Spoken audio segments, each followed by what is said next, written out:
hello to Charlee Bewsher. Nice to meet you.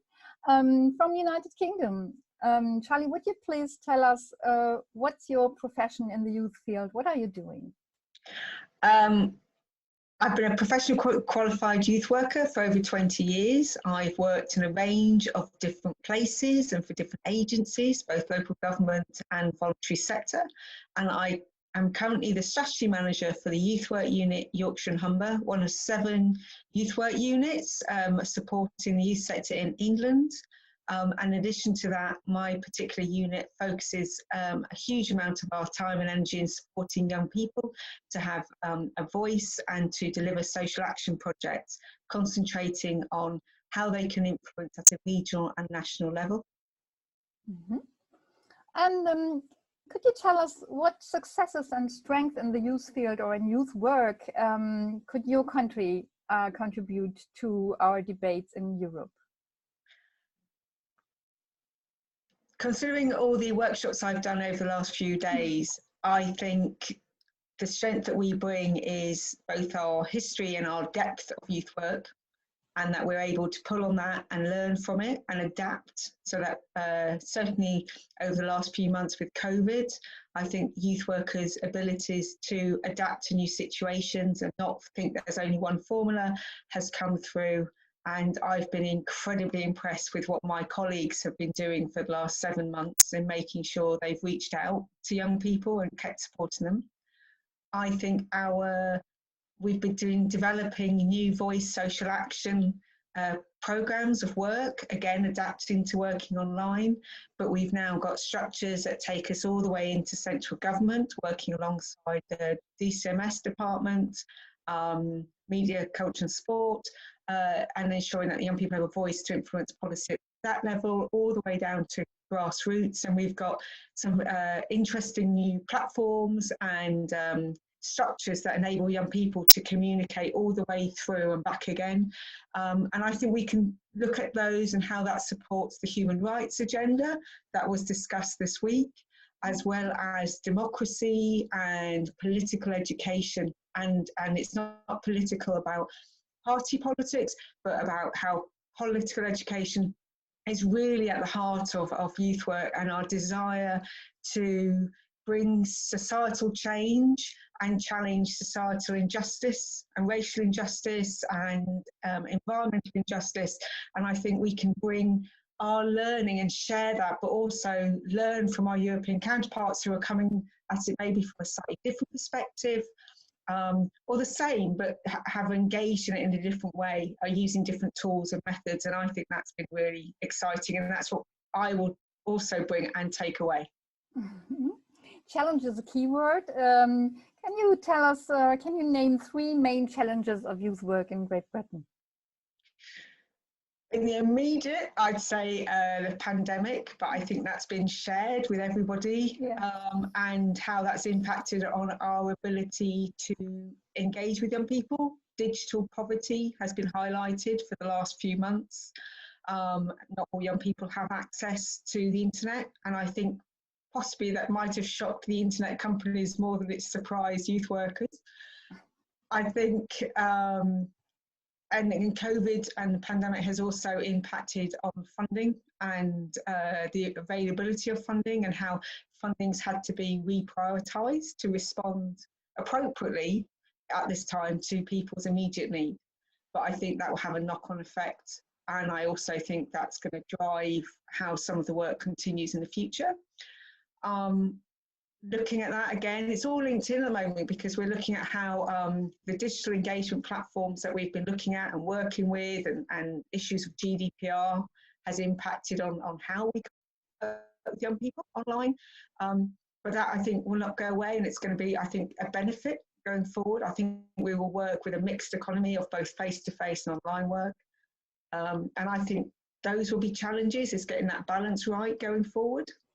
And I think reflecting one of the themes that's come through nearly every workshop I've done or been part of, I've heard someone say, how do we get recognition for the value that youth work brings to the holistic development of young people? And what does that value and that recognition look like in practice?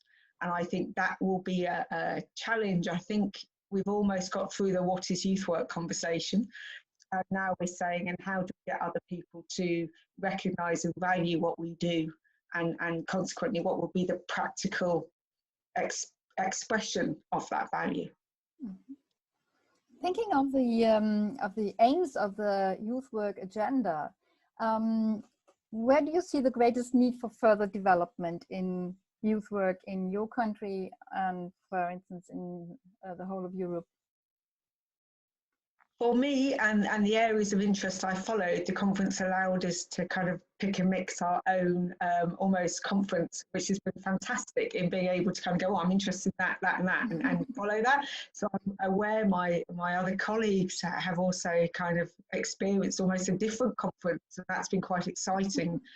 So I think for me, picking up on that theme of recognition of the value of youth work and its essential role in supporting young people's holistic development, and how we can encourage governments to support and recognise that, and what this would look like, but also that constant dilemma between if we, depending on how that recognition comes or is shown in practice, would this impact on our ability to challenge social norms, to challenge social, environmental, racial injustice, to promote human rights? Would there ever be a conflict between those two principles if we got recognition and consequently governments, and I use that as the broadest sense, decided that they wanted us to operate in a particular way? Would there be pressure put on a dynamic youth sector to conform and maybe not challenge? And I think that's an ongoing discussion, and I suspect it will be an ongoing conversation for a long time. Mm-hmm.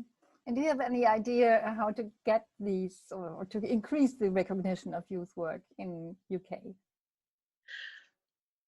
I think capturing the stories of where we're doing really well. I think we need to be clear with the media and with young people and talk about what we do well, and challenge the negative perceptions of young people that are promoted frequently in the media. Mm-hmm.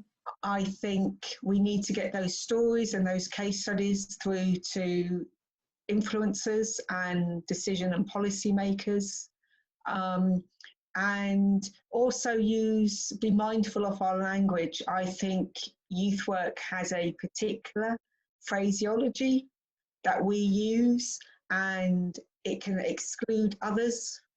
And in the same way that we can be with other people from other experiences, either education experiences or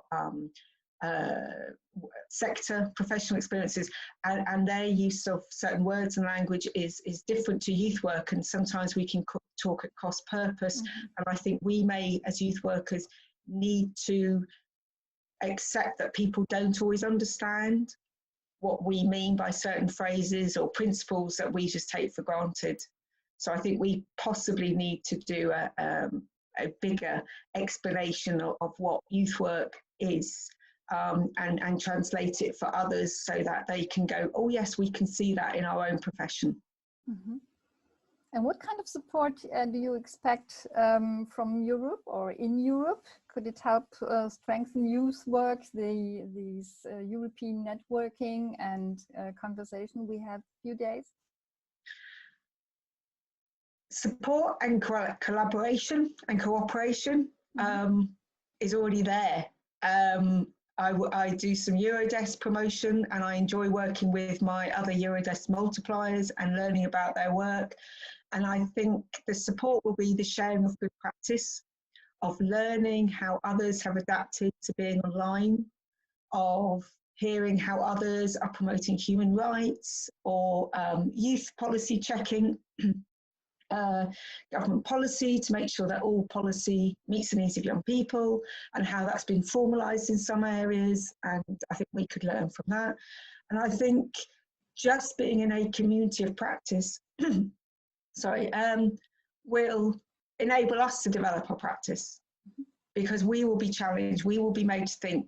And I think that's what's exciting, is always being able to challenge and bounce ideas, and just being in that environment is the support we need, not to be cut off and to keep attending conferences and keep being invited to be part of those wider discussions. Mm-hmm.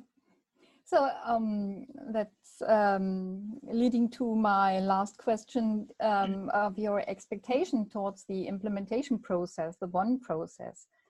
What would you wish for this implementation of the youth work agenda?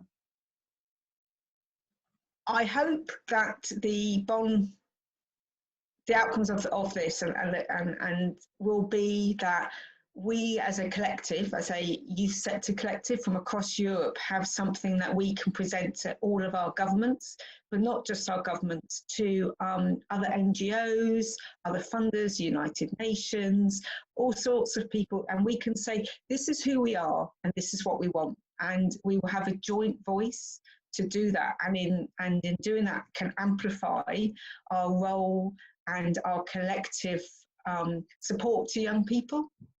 And that young people will also understand that regardless of where you go, if a youth worker says they're a youth worker, this is what they're going to do. In the same way that if you went to university in any part of Europe, you would expect a certain amount of education and a certain approach and support. I hope that this conference and our proposals will enable us to go, and this is what youth work means, and this is the standards, and therefore it doesn't matter where you are, this is what you will experience, and this is the support we would expect you to receive. And it's about the key principles of youth work, being alongside young people, starting from where they're at, building positive relationships and understanding it's all based on voluntary engagement.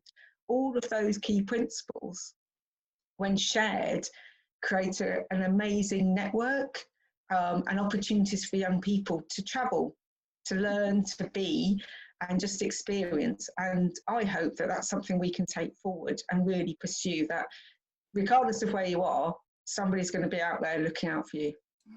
I hope so too. Thank you very much. Enjoy the afternoon and thank you for your time. Thank you. Bye-bye.